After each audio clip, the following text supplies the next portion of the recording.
ધર્મબિંદુની પહેલી ગાથાની અંદર હરિભદ્ર સુરીશ્વરજી મહારાજ કહે છે, મૈત્ર્યાદિ ભાવ સંયુક્તમ, કોઈ પણ કામ, શુભ કામ શરૂ કરો, પહેલા શું કરવાનું? મૈત્રી કરો. જેની સાથે દુશ્મનાવટ થઈ છે એ બધાને મિચ્છામી દુક્કડમ, અને હવે તમે ધર્મ કરો, પછી જે મજા આવશે. 13 પ્રાર્થનામાં પહેલી પ્રાર્થના ભવનો નિર્વેદ મૂક્યો, મોક્ષનો પ્રેમ નથી મૂક્યો. કારણ કે ભવનો નિર્વેદ આવ્યા વગર મોક્ષનો પ્રેમ આવી જ ના શકે. સાચું બોલો. પેટમાં કબજિયાત જોરદાર હોય અને સામે ગુલાબ જાંબુ હોય, ખાવામાં મજા આવે? કેમ નથી આવતી? કારણ કે જીભમાં શું નથી? રુચિ, સ્વાદ જ નથી. રુચિ શેના કારણે નથી? વૈરાગ્યના કારણે ના. પેટમાં મળ જામી ગયા તો પેલું કામ શું કરવાનું? ગુલાબજાંબુ પેલા ખાઈ લઉં, પછી પાચક ચૂર્ણ લઈ લેશું. રેચક શું આવે? વિરેચન ચૂર્ણ. વારે વાહ, કાયમ ચૂર્ણ. તમારી તો વાત થાય એમ નથી. વૈદની પાસે જશો, વૈદ કહેશે પેલા મળ સાફ કરો, જૂનો મળ સાફ કરો, પછી જ તમે નવો ખોરાક અંદરમાં જવા દો. પેલા ખનન કરો, પછી શિલાન્યાસ કરો. પેલા સંસાર ઉપર વૈરાગ્ય ઊભો કરો, પછી જ મોક્ષ ઉપરનો પ્રેમ. મારા સાહેબ અમને ધર્મ સમજાવો ને, ધર્મ પછી સમજ, પેલા સંસાર સમજી લે. સંસાર સમજાઈ ગયો ને પછી ધર્મ સમજાવવો નહીં પડે, ઓટોમેટિક સમજાઈ જશે. સંસાર ઉપરનો નિર્વેદ, એનું જ નામ ધર્મ. પત્ની કોને કહેવાય? મા બાપ કોને કહેવાય? ભાઈ બહેન કોને કહેવાય?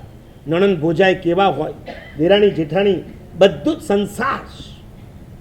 કોઈના પ્રત્યે આપણે અરુચિ કે અભાવ નથી કરવાનો, પણ કોકે તમારા માટે કંઈ પણ ગંદુ ગલત કામ કર્યું હોય તો એના પ્રત્યે અભાવ ન કરતા ભગવાનને તમારે થેન્ક યુ કહેવું જોઈએ. ભગવાન, તે જન્મતાની સાથે જ મને કહી દીધું આ સંસાર આવો જ હોય છે, માટે હવે મને કોઈના ઉપર દ્વેષ થતો નથી.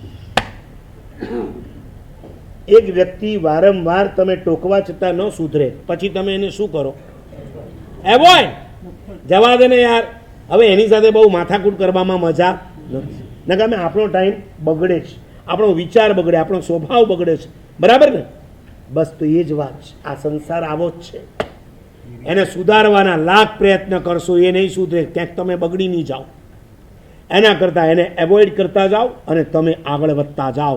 ભવ એટલે સંસાર, એના પ્રત્યેની અરુચિ. આ પહેલી પ્રાર્થના એ ક્યારે આવે? તમને થાક લાગવો જોઈએ.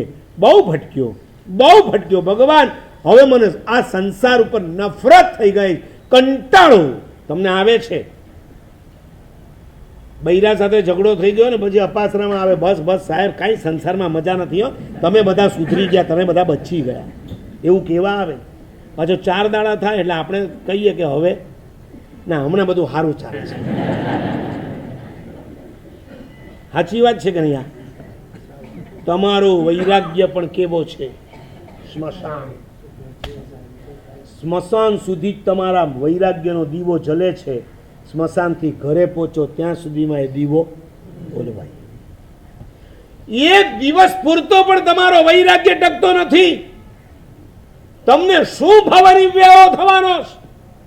સમજો, આ 3 સંસાર બરાબર સમજી લેશો તો 100% આ સંસાર પ્રત્યે નિર્વેદ થશે. સંબંધોનો સંસાર.